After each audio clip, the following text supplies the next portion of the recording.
We have 4 different models handguards, depending on if you want to have a one-way tilt machine or a two-way tilt machine.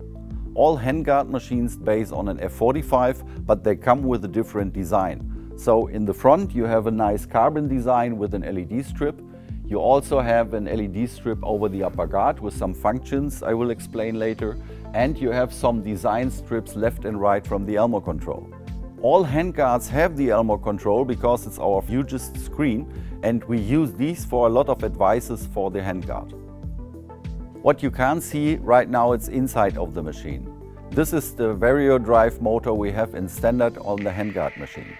That means you can choose between a 5 kW and 7.5 kW motor in standard. Also, you can have the 3-speed motor for this.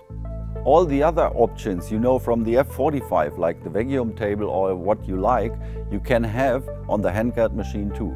So you can configure the machine how you need it.